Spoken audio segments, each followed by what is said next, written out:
Hello les warriors, j'espère que vous allez super bien, j'espère que tu vas bien. Alors moi aujourd'hui je reviens avec une nouvelle vidéo, qui parle tout simplement de l'isolation. Qu'est-ce que l'isolation?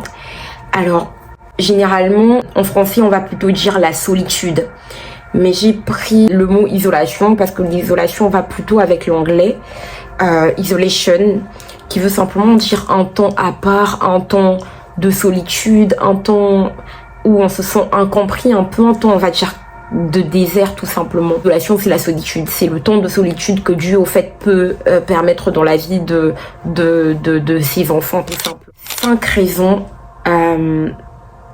pour lesquelles Dieu permet la solitude, ou plutôt l'isolation dans ta vie.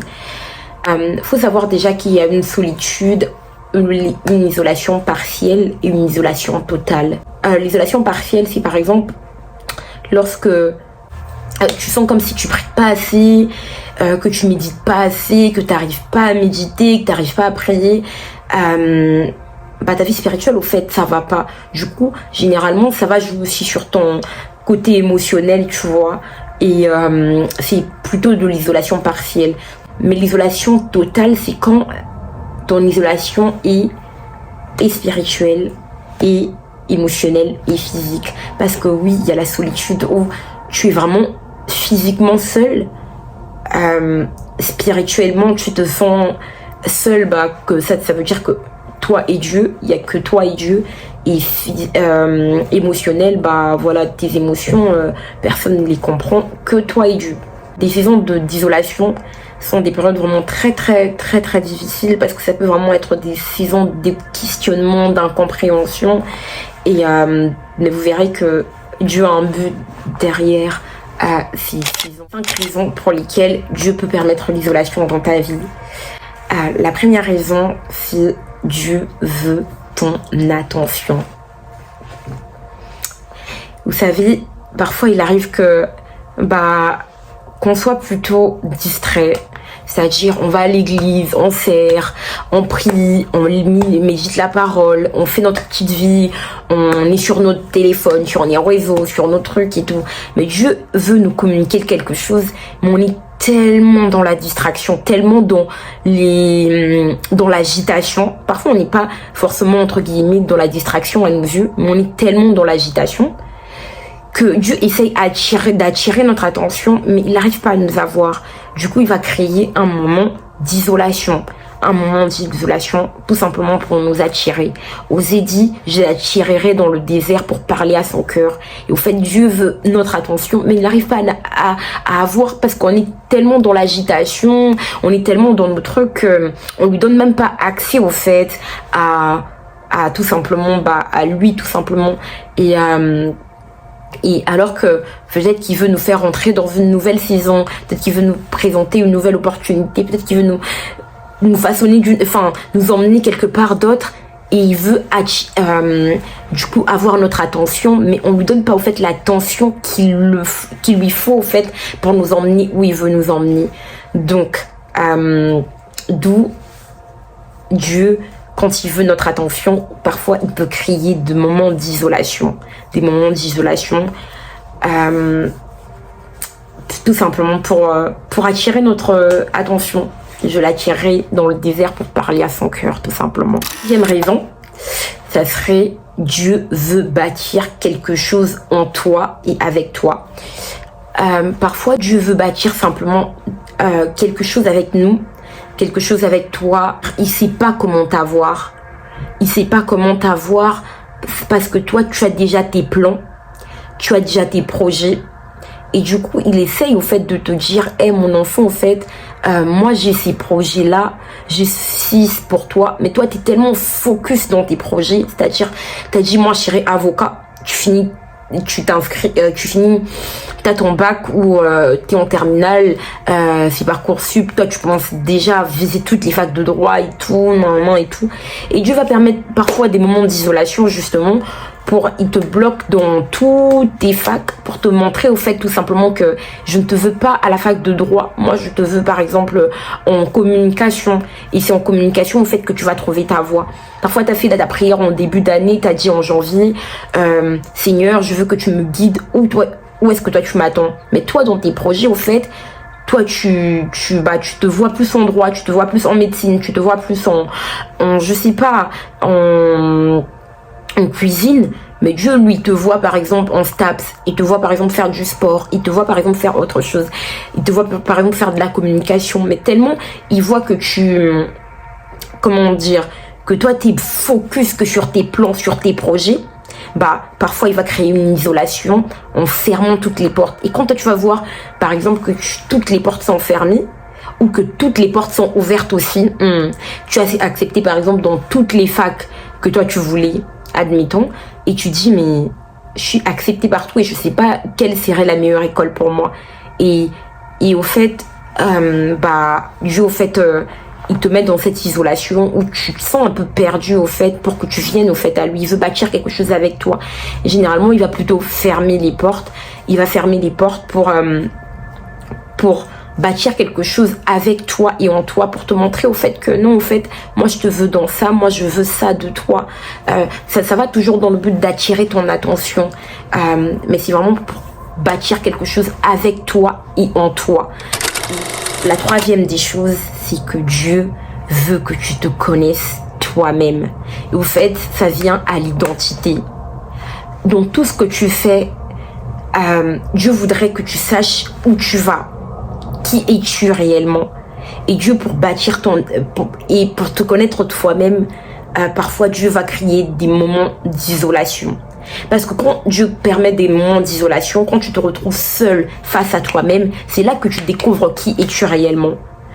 Quand Dieu est venu voir Gédéon, il a dit à Gédéon, vaillant héros. Gédéon l'a regardé en mode, pardon, moi vaillant héros. Moi qui suis le plus petit de ma famille, moi qui suis le plus petit de toute ma famille, de la plus petite des familles de Manassé. En gros, regardez là, vous verrez le passage biblique. Et Dieu, au fait, l'a dit, au fait, non, au fait, moi, t'es pas comme ça. Et Dieu a pu créer, au fait, des temps de solitude dans la vie de plusieurs hommes, tels que Joseph, tels que David, pour qu'ils apprennent à connaître qui ils sont réellement. Quand Dieu permet un temps d'isolation dans ta vie, Dieu veut bâtir quelque chose, Dieu veut attirer ton attention, il veut bâtir quelque chose au-dedans de toi, mais il veut aussi que tu te connaisses toi, la personne, parce que c'est toi qui gères ta vie au fait. Tu es le gérant de ta vie, Dieu est, comment dire, Dieu est le maître de ta vie, mais toi tu es le gérant de ta vie. Mais toi, si toi le gérant, tu connais pas ton identité, tu sais pas qui tu es, ça va être compliqué au fait. Et c'est pour ça que Dieu va parfois permettre des temps d'isolation pour que tu te connaisses toi, que tu saches qui tu es réellement, pour que comment tu le sauras? En étant dans sa présence, tout simplement. Parce que les temps d'isolation, le but, c'est de quoi? C'est de faire taire tout ce qu'il y a autour de toi pour attirer, pour que ton focus, au fait, soit sur Dieu. Et c'est là, au fait, que Dieu va te montrer, tu es une créature merveilleuse. Moi, je te vois comme si, et c'est là que tu découvres qui tu es, tout simplement. Donc, quatrième, Dieu veut que tu saches que tu es différent. En sachant qui tu es, tu vas apprendre à savoir que tu es différent, que tu n'es pas comme ton frère, que tu n'es pas comme ta sœur, que tu n'es pas comme cette personne peut-être que tu apprécies énormément, que cette personne que tu regardes en modèle, mais que tu es une personne tout simplement différente.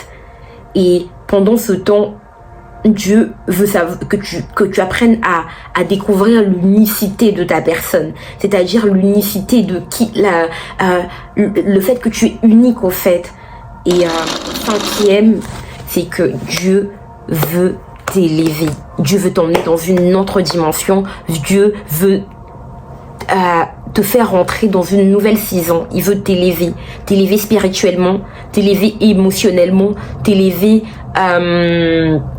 même physiquement, quand je dis t'élever, c'est t'emmener à dans une sorte de maturité tout simplement. Dieu veut que tu grandisses. Dieu ne veut pas que tu restes bébé. Dieu ne veut pas que tu restes bébé spirituel. Dieu ne veut pas que tu restes au même niveau. Mais Dieu veut que tu grandisses. Donc les 5 raisons pour lesquelles Dieu t'emmène dans un temps d'isolation, dans une saison d'isolation, c'est que Dieu veut attirer ton attention. Il veut ton attention. En deuxième, c'est que Dieu veut bâtir quelque chose au-dedans de toi, avec toi et en toi. La troisième des choses, c'est que Dieu veut que tu te connaisses, toi le porteur de vie, le porteur de vision, toi qui portes au fait son plan tout simplement, toi le missionnaire, que tu saches qui tu es tout simplement. En quatrième, Dieu veut que tu saches que tu es tout simplement différent de ton voisin, de ta sœur, de ton frère, que tu saches que tu as quelque chose d'unique, de particulier en toi, que les autres n'ont pas, que seul toi peux apporter au fait sur cette terre ou autour de toi. Et en cinquième, c'est que Dieu veut t'élever. Il veut que tu matures, que ta foi mature, que tes émotions deviennent stables, que ta vie spirituelle mature tout simplement. Alors ne fuis pas l'isolation de Dieu. Les temps de solitude de Dieu sont des temps qui font mal, qui font très mal, où on peut se sentir incompris, où on peut se sentir seul, où on peut se sentir privé de tout. Ça peut être dû à un déménagement, ça peut être dû à un changement de situation, ça peut être dû, tout simplement, on peut être avec les mêmes personnes, mais on se sent comme seul d'un coup. Ça peut être dû à n'importe quelle situation, à une rupture, à n'importe quelle situation. Mais les temps de solitude, les temps d'isolation, je préfère dire isolation, je trouve que c'est beaucoup mieux. Ça peut être dû à un temps de deuil, ça peut être dû à des circonstances, à une perte de travail, à un temps de chômage. Ça peut vraiment être dû à plusieurs situations. Mais les temps des solitudes ne sont pas des temps auxquels tu dois t'échapper au fait. Tu dois pas fuir ces temps, mais tu dois vraiment laisser Dieu faire son travail. Et quand on en ressort, comme j'ai dit en cinquième, grandi, on en ressort différent et on en ressort en étant une source de bénédiction pour les autres. Alors ne fuis pas les temps d'isolation, mais reste et demeure dans la présence de Dieu. Parce que pendant ces temps, c'est là que tu matures et que tu grandis. Donc voilà, j'espère que cette vidéo t'a aidé, t'a béni, t'a parlé. Si c'est le cas, n'hésite pas à t'abonner et à partager à quelqu'un d'autre qui pourra aussi être béni. Donc je te souhaite une bonne fin de journée, une bonne journée, dépendamment de quand est-ce que tu me regardes. Et je te dis à la prochaine. Plein de gros bisous.